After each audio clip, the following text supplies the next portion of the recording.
Maureen here. Where are my story lovers? Let's dive in. The orphan is the heading. They gave their own children meat, milk, and soft beds, but the orphan boy slept on the cold floor beside the kitchen. And every night, while the village slept peacefully, one terrible question filled inside his heart. Why do they dislike me so much? The sun had not yet risen over the quiet village of Omaka when Chinedum opened his eyes. The cock had not crowed. The sky was still dark, yet the boy was already awake. Not because he wanted to wake up, but because he had no choice. Chinedum, a harsh female voice shouted from inside the compound. "You are still sleeping, lazy boy." Chinedum jumped up immediately from the raffia mat where he slept beside the kitchen wall. Cold air brushed against his thin body as he hurried outside. "Yes, Mama Oriako," he answered softly. Mama Oriako was not his mother. She was his uncle's wife. Ever since Chinedum lost his parents many years ago, he had been living with his uncle, Uncle Ezani. At first, the villagers thought the man was kind for accepting his late brother's son into his home, but nobody knew the truth. Nobody knew that Chinedum lived like a servant inside that house. He swept the compound, fetched firewood, washed clothes, went to the farm, cooked sometimes, cleaned the goat house, fetched water from the stream. And despite all his hard work, he ate only once. I said once a day. Meanwhile, Uncle Ezani's children lived comfortably. Enyinaya, their son, was proud and stubborn. Oriako, their daughter, mocked Chinedum whenever she had the chance. That morning, the aroma of hot yam filled the air. Chinedum swallowed hard. His stomach made loud noise, but he knew the food was not for him. Mama Oriako placed plates before her children. "Eat well, so you will be strong," she said lovingly. Enyinaya stretched his body lazily. "Mama, add more meat." She smiled immediately and added 2 large pieces of meat for her son. Chinedum stood nearby holding a bucket. Hungry, silent, invisible. Oriako suddenly looked at him and laughed. Look at him staring like a hungry goat. Everyone laughed, even Uncle Ezani. Only Chinedum remained quiet. "Why are you standing there?" Mama Oriako snapped. "Go to the stream and fetch water before I lose my temper." "Yes, Mama." The boy carried the empty bucket and walked away slowly. As he stepped out of the compound, 2 elderly women sitting under a tree watched him sadly. "That boy is suffering," one whispered. "The spirit of his late father will not stay quiet forever," the other replied carefully.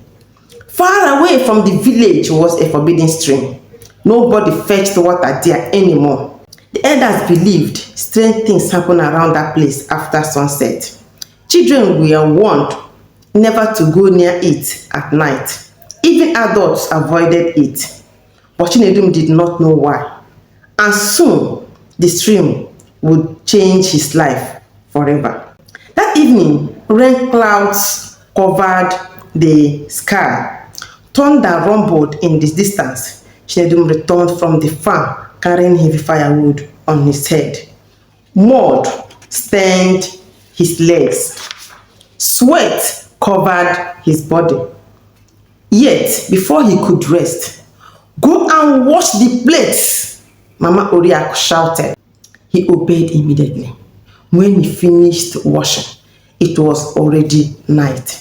Inside the house, Uncle Ezani and his family were eating roasted fish and yam. Chinedum sat quietly outside. Finally, Mama Oriaku came out carrying a small bowl. She handed it to him carelessly. Inside was cold, leftover food. Eat and sleep there, she said before returning inside. Chinedum looked at the tiny food. His eyes became wet.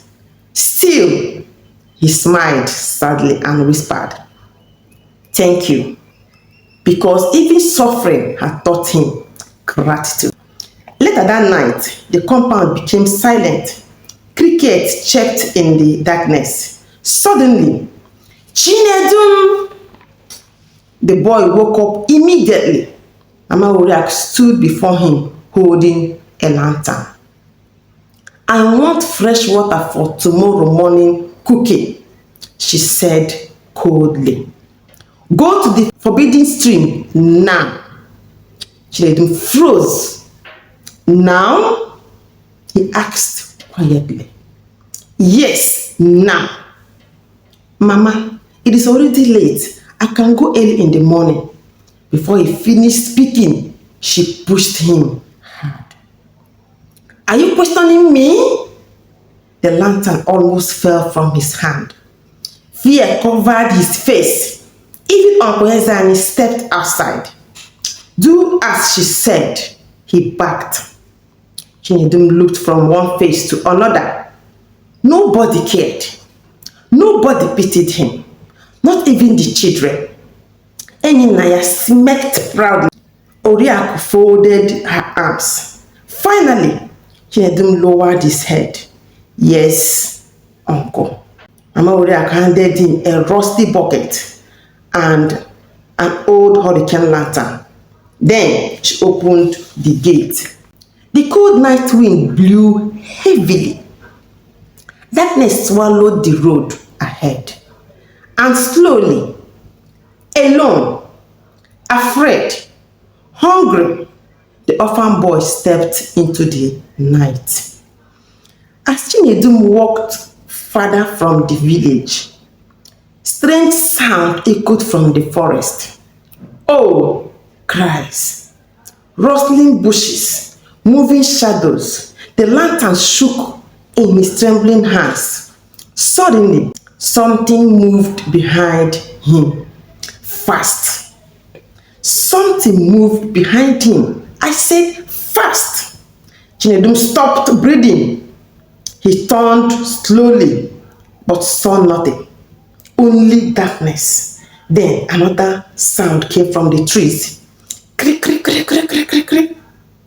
His heart pounded violently. He wanted to run back home, but he remembered Mama Oriaku's angry face. If he returned without water, they would beat him again. So he continued walking, step by step, towards the forbidden stream, towards the unknown, towards a destiny nobody could imagine. And then, from deep inside the forest, a strange old voice called softly, "My child." Chinedum froze instantly. The lantern light flickered. Again, the voice whispered, "My child, come closer." This is the end of this episode. Who was calling Chinedum inside the dark forest? Was it a human being? Or something the villagers feared to speak about? And why did the forbidden stream seem to be waiting for him? All these questions will be answered in the episode 2. Please do well to subscribe to my channel so that you don't miss out on the next episode. Thank you.